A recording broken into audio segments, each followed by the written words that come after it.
Assalamualaikum warahmatullahi wabarakatuh. Sampurasun kanggo sadayana. Wilujeng tepang deui ngalangkungan channel kamemet urang sadayana Megas Pasundan dina acara Dongeng Sunda neraskeun hancagarapan anu katunda dina jejer carios Jurig Karuhun episode Balebat Wan Cijanari hasil karangan Kang Yuda Karana garapan simkuring Mang Acil Gentra Suara tepang dina bagian anu ka-10. Namun satu acana kahade hilap. Pilih aya nu teu acan subscribe, like, oge komen di antos pisannya. Kahade hilap deui ngemutan aktifkeun lonceng notifikasina supados uninga urang sasarengan dina bagian acara Dongeng Sunda. Sumangga kasadayana wilujeng sasarengan.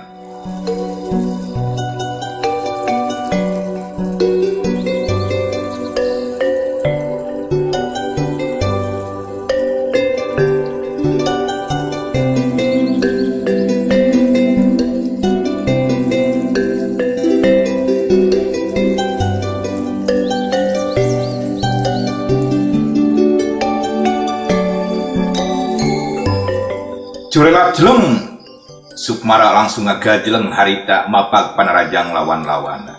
Dua leungeun anu ceples jeung leungeun oge kuku macan langsung nyamber kana sambaran bedog anu ngahiuk handaruan.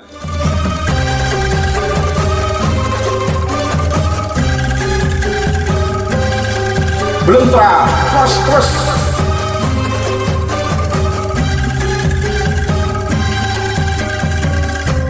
tilu bedog harita teh ngabelentrang ngaluarkeun bubuk seuneu teu beda ti neungeul kana beusi atawa waja. Dua di antarana potong, sapat jadi dua. Bakat tingku teas-teasna leungeun Sukmara dina waktu eta. Atuh jeleng we Marjuki jeung Paijan harita sarua patinggara jeleng ngajauhan eta pakalangan. Bari jeung di barung duanana leungeutna pada pias gablas reuwas dina waktu eta.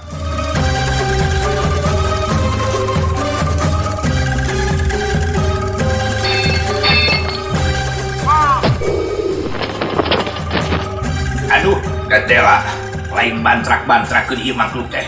Elmu nahaun anu digunakeun ku manehanana teh euy? Badog aing anu sakitu wewegna bari jeung khusus ieu teh bisi hayang nyaho meunang pasena agenan ti Abah minta tah. Ti golempang bisi hayang apal mah nepikeun karikes kieu atuh. Teu beda jeung motongkeun cimpring. Deuleuh. Ceuk Paijan harita teh bari nemongkeun bedogna anu rikes ka Marjuki. Moal eta mangkeluk teh urut tukang debus mah kitu euy. Ari debus teh naon? Ari kitu emangna ngorek seuneu euy, bisa debus sagala rupa. Oh, ari sewa lain eta mah gebus atuh nu kitu mah lamun seuneu ditiup mah gebus. Jadi bedanya euy. Teu beda atuh, teman niup seuneu atuh ari ngagebus mah nah teh. Da apal atuh.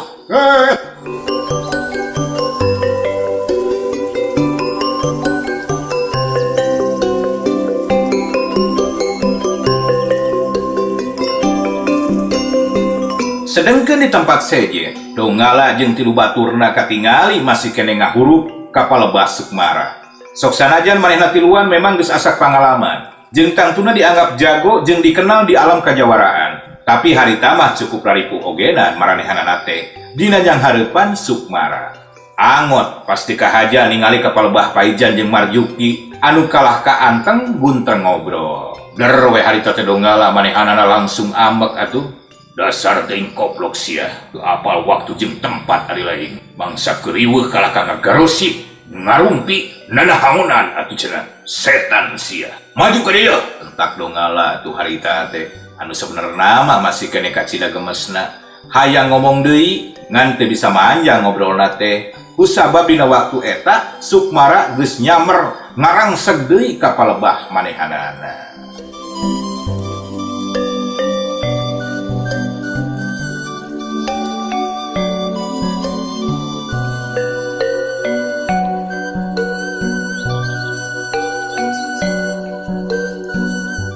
Wut. Kuku jeung leungeun Sukmara harita teh ngahiuk cepet naker. Donggala gancang ngarengkukeun awakna atuh. Luat nyambarkeun bedogna, sorang ngabelentrang tarik naker. Mani handaruan bari dibarung ku ngaburicakna seuneu dina waktu eta. Jengkang donggala ngejengkang Sukmara gancang meluncat deui nyamberkeun panarajang ku sapasang leungeunna. Trang-trang lupa.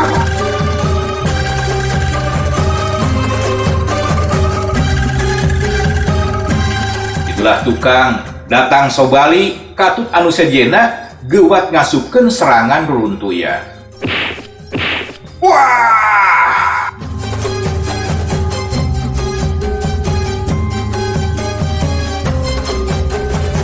Sukmara harita tengah gero panjang, awakna dibanting kapal bah pisan donggala. Ngan untungna donggala ogenan manehanana gewat ngagulingkeun awakna ka gigir, dalamun henteu kitu mah tangtuna bakal katinggang katindihan atawa leuwih parahna kabeset ku sapasang leungeun Sukmara anu seukeut tangtuna ngaleuwihan besi. Jol cek dina mangsa ngagulipak donggala harita teh gewat nyamar bedogna anu tadi mesat tuluy gancang disabatkeun kapal bah pisan pundukna Sukmara anu harita karek pisan ek muniang hudang deui. Wah, kadenge sora ngaguak tarik pisan, tapi anehna lain Sukmara harita nu ngaguak teh, tapi tetela donggala anu katingali rubuh bari bedogna ge harita langsung ragrag ninggang taneuh.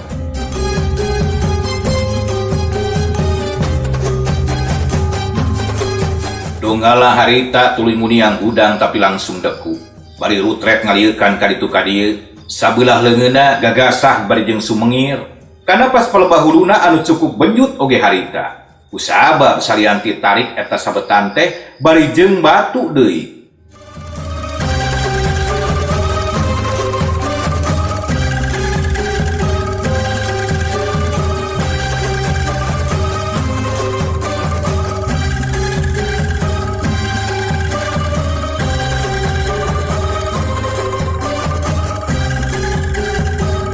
Kakak sabelah tukangeun kadenge sora lalaki seuri mani enak naker. aduh asa kuraos. Eta batu kana sirah palem jiganana tehnya pedo eta teh. Ceuk jali harita teh anu tangtuna beungeut donggala mah anu sakitu asak beureumna bakat tingku teu kuat nahan ka ameh.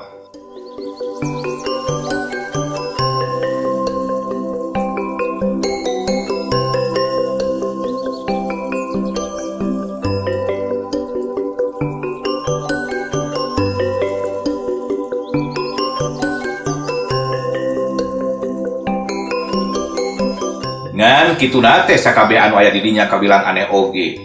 Kusabab harita kaayaan jari teh bab dina kaayaan mata peureum. Teu beda ti nu sare, sirahna ge nepikeun ka rada tungkul lelenggutan. Tapi naha, bet bisa ngalakukeun sabetan anu kacida tarikna. Bari teu nimulkeun sorak saeutik-eutik acan. Dalamun aya sorak nama, tangtuna ge geus jelas. Donggala bakal bisa nyingkahan kana eta panarajang. Angot kangaranan anu mabetna teh nyaeta Jali. Anu mangrupakeun jalma biasa tur apal kana ilmu silat angot tanaga lapisan mah jajauheun kitu ceuk pamikir.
harita jalma anu diomongkeun katingali ngalengkah ka palebah donggala jeung anu sejena donggala ogenan harita geus katingali nangtung deui sanajan sabelah leungeunna masih ngusapan kana palebah tadi urut ditimbuk batu. Tuluy teu lila kadenge jali harita muka kana omonganana. Ulah sambat kaniaya ayeuna mah sagala tindakan anu ngan saukur dibarengan ku nafsu jeung kasarakahan tangtuna bakal panggih jeung poe wawales. Nya tetela poe ieu wawalesna teh nincak dina ayeuna pisan sok geura papatkeun jampe modar ayeuna keneh. Ceuk jali harita teh tuluy ngalengkah deui. Donggala mah geus hayang ngetrok sigana mah ngan sobali geuwat nahan awakna.